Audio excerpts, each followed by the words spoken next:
Ganga versus मंगा।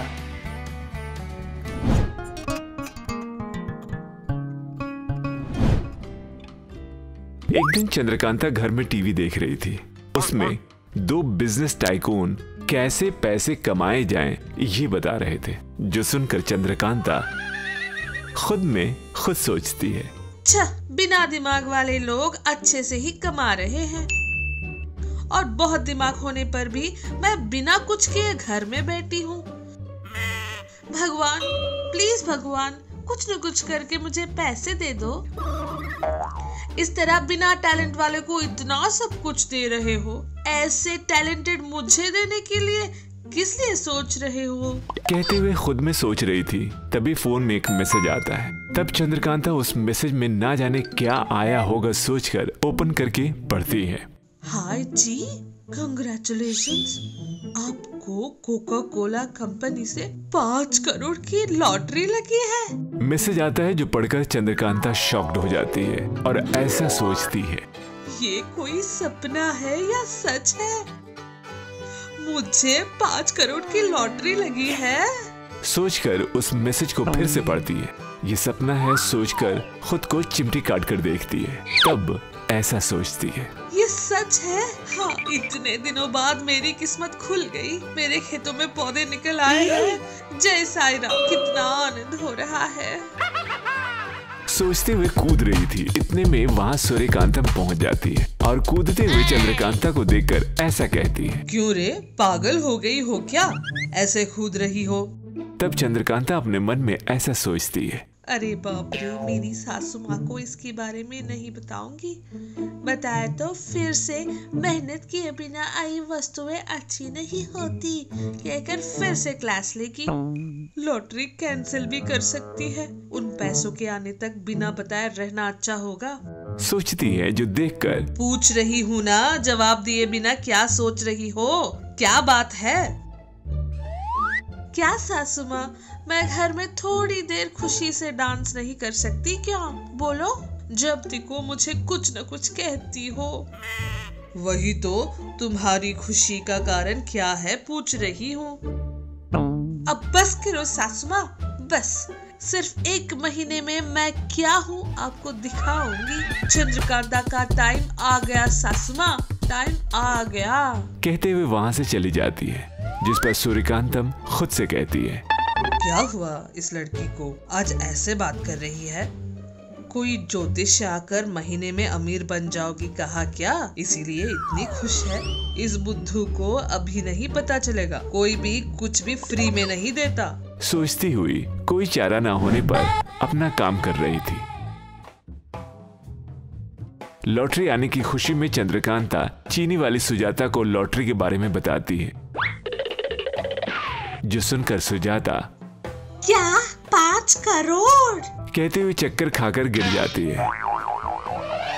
चंद्रकांता सुजाता को थोड़ा पानी मारकर उठाती है। उठकर सुजाता चंद्रकांता से ऐसा कहती है, अरे चंदू, तुम्हारी किस्मत खुल गई है, 5 करोड़। अरे तुम बहुत लकी हो चंदू, तुम्हें पैसे मिलने पर मुझे भूल तो नहीं जाओगी? अरे तुम्हें क्यों भूलूंगी, पैसे आने पर हम दोनों मिलकर अच्छा सा बिजनेस स्टार्ट करेंगे, जिसमें तुम मेरी पार्टनर होगी, कहती है, जिस पर सुजाता बहुत खुश होती है। तो फिर देरी किस बात की, चलो जाकर पैसे ले आते हैं। जाकर ला सकते हैं, पर उससे पहले हमें जाकर अकाउंट में 10 लाख रुपए डिपॉजिट करने होंगे। वो किस लिए? वो टैक्स है, वो भरने पर ही हमें 5 करोड़ रुपए देंगे। जब 5 करोड़ आ रहे हैं तो 10 लाख नहीं दे सकते क्या? चलो जाकर उस अकाउंट में पैसे डिपॉजिट करते हैं। डिपॉजिट करने के लिए 10 लाख चाहिए, कहाँ है अपने पास? जिस पर सुजाता को एक आइडिया आता है। तुरंत दोनों अपने गहने सेठ के पास गिरवी रखकर उन पैसों को अकाउंट में डाल देते हैं। थोड़े दिन गुजर जाते हैं। सुजाता चंद्रकांता के पास आती है। आकर कहती है, इतने दिन हो गए, वो पैसे भी नहीं आए। परसों मैसेज आया था, पैसे शिप में आ रहे हैं और 2 दिन में आ जाएंगे, कहती है, जो सुनकर सुजाता बहुत खुश होती है। कितनी अच्छी खबर बताई तुमने। तुम्हारे घर में चीनी है क्या? तुम्हारा मुंह मीठा करती हूँ। अरे हमेशा चीप चीनी से मीठा करोगी, बाहर जाकर अच्छी सी मिठाई खाते हैं। सोचकर दोनों बाहर जाते हैं। बाहर जाते समय एक कार शोरूम देखते हैं। देखकर पैसे आने वाले हैं ना, अभी जाकर कार बुक कर लेते हैं, चलो। बोलकर सुजाता को कार शोरूम में लेकर जाती है। उधर चंद्रकांता सेल्समैन को हाई रेंज मॉडल कार दिखाने को कहती है, जिस पर सेल्समैन तुम खरीदने वाले चेहरे हो क्या कहकर देखता है, जो देखकर चंद्रकांता को गुस्सा आ जाता है और वो तुरंत फोन निकालकर आई हुई लॉटरी टिकट के मैसेज दिखाती है, जो देखकर सेल्समैन हंसते हुए उसको अपने मोबाइल पर आए 50 करोड़ लॉटरी टिकट का मैसेज दिखाता है, जो देखकर चंद्रकांता और सुजाता दोनों शॉक्ड हो जाती हैं।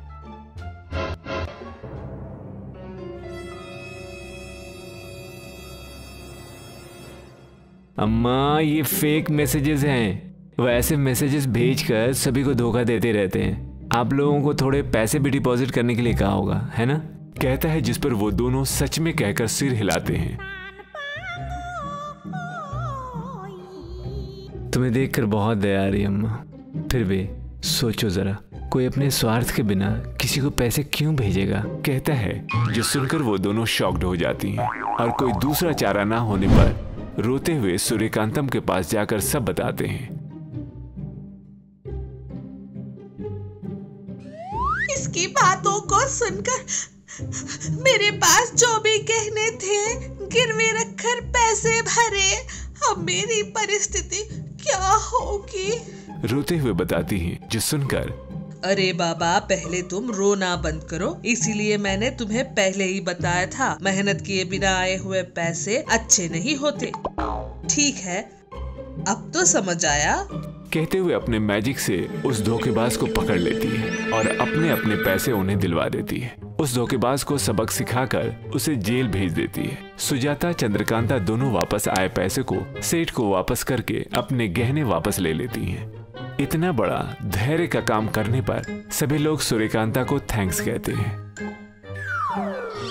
कैसी है वो, कितनी बड़ी लालची है ये हम सबको पता है। ऐसे में मंगा अपने इस लालच से इस एपिसोड में कैसे फंसती है, देखते हैं। एक दिन मंगा मार्केट जाकर घर के लिए सारी सब्जियां ले आकर उस वजन टोकरी का वेट करके, अरे बाप रे, कितना वजन है ये।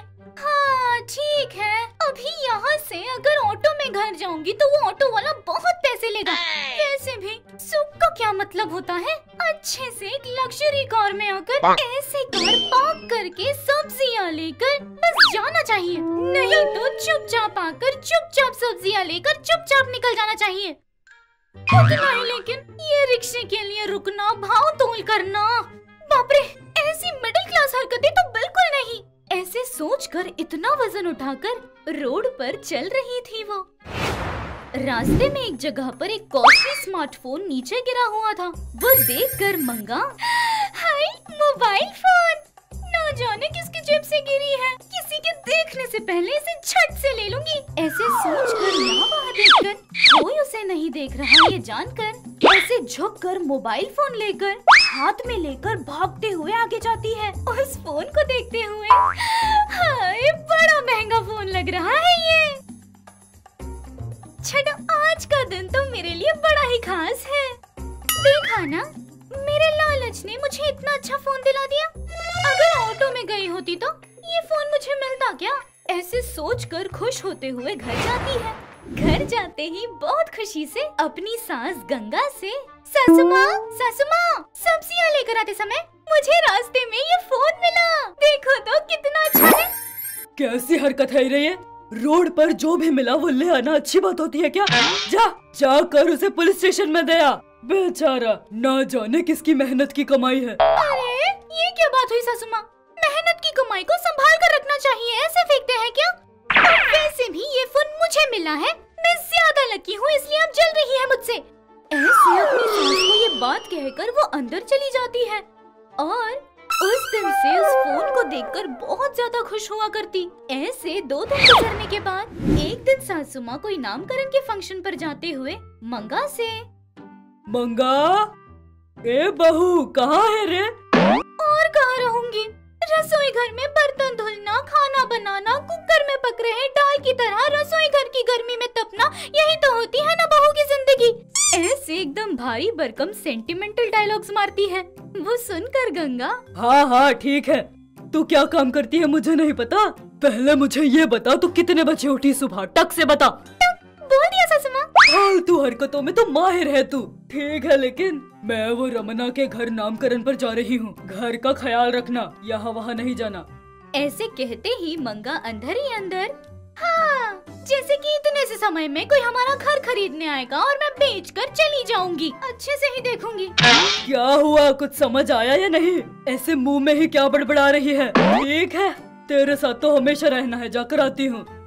ऐसे वो नामकरण के लिए चली जाती है। ऐसे गंगा के जाने के कुछ समय बाद ही उसके फोन से मंगा को फोन आता है। वो फोन देखकर मंगा, हाँ, अभी तो बाहर गई थी ना, इतनी जल्दी फोन भी कर लिया।